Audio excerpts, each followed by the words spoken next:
నమస్కారం అండి. Welcome to my channel. నేను మా అబ్బాయి నూడిల్స్ తెచ్చుకొని తిన్న తర్వాత మిగిలిన మసాలా ప్యాకెట్స్ అయిపోతేనండి 2 రోల్స్ మిగిలి ఉంటే వేస్ట్ చేయకుండా ఇలా ట్రై చేసి చూశానండి. చాలా మంచిగా వచ్చింది ఈ రెసిపీ. తప్పకుండా మీరు కూడా ట్రై చేస్తారని నేను మీకు షేర్ చేసుకుంటున్నానండి.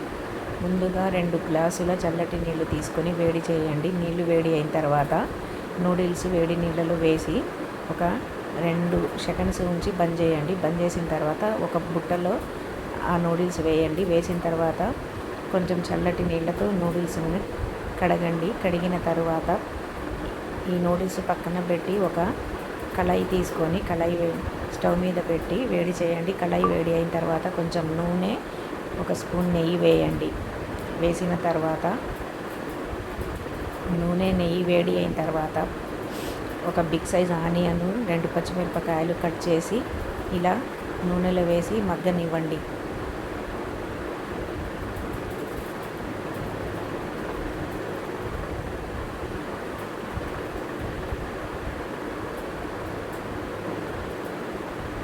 మసాలా లేదు కదా, నూడిల్స్ వేడి చేయాలి అని వేస్ట్ చేయకుండా ఇలా ట్రై చేసి చూడండి.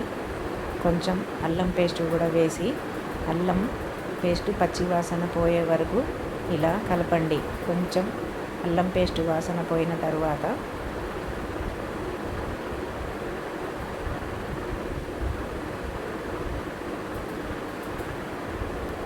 సరిపడా ఉప్పు,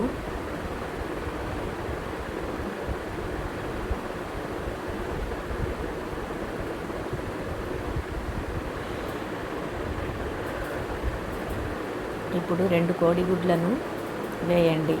ఇలా గుడ్లు వేసిన తర్వాత మంచిగా కలపండి. ఇలా కలిపిన తర్వాత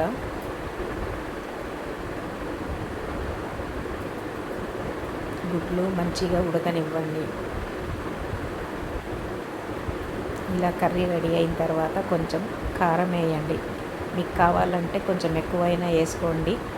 నల్ల మిరియాల పొడి ఉన్నా వేసుకోండి.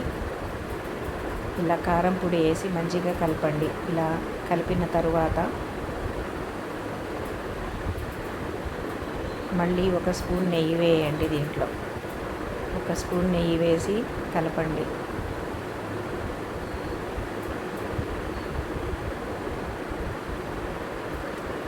ఇలా కలిపిన తర్వాత ముందుగా సిద్ధం చేసుకున్న నూడిల్స్లను ఇందులో వేయండి. నూడిల్స్లను ఇందులో వేసి బాగా కలపండి. మరీ మెత్తగా కాకుండా నూడిల్స్ వేడి నీళ్ళలో చాలాసేపు ఉంచబాకండి. మరీ మెత్తగా చేయబాకండి. ఈ వీడియోలో చూపెట్టినట్టు మీరు కూడా చేయండి. చాలా బాగుందండి. నూడిల్స్ చూడండి, పొడి పొడిగా ఉన్నాయి చూడండి. ఇలా పొడి పొడిగా వచ్చేటట్టు చూసుకోండి. ఇలా నూడిల్స్ వేసి మంచిగా కలిపిన తర్వాత మీకు కావాలంటే చికెన్ మసాలా వేసుకోండి. ఒక 5 సెకండ్స్ ఉంచేసిన తర్వాత స్టవ్ ఆఫ్ చేసేయండి. అంతే, ఎగ్ నూడిల్స్ రెడీ. వేస్ట్ చేసి పారేసే బదులు ఇలా తయారు చేయండి. మీ ఇంట్లో కూడా మీ పిల్లలు నూడిల్స్ తిన్న తర్వాత మసాలా ప్యాకెట్స్ అయిపోతే మీరు కూడా ఇలా ట్రై చేసి చూడండి. చాలా బాగుంటుందండి ఈ రెసిపీ. తప్పకుండా ట్రై చేయండి. నా ఛానల్కి లైక్ చేయండి, షేర్ చేయండి, సబ్స్క్రైబ్ చేయడం మాత్రం మర్చిపోకండి. మా చిన్న యూట్యూబర్స్లకి మీరు గుర్తుంచుకోండి. Please like, share, subscribe.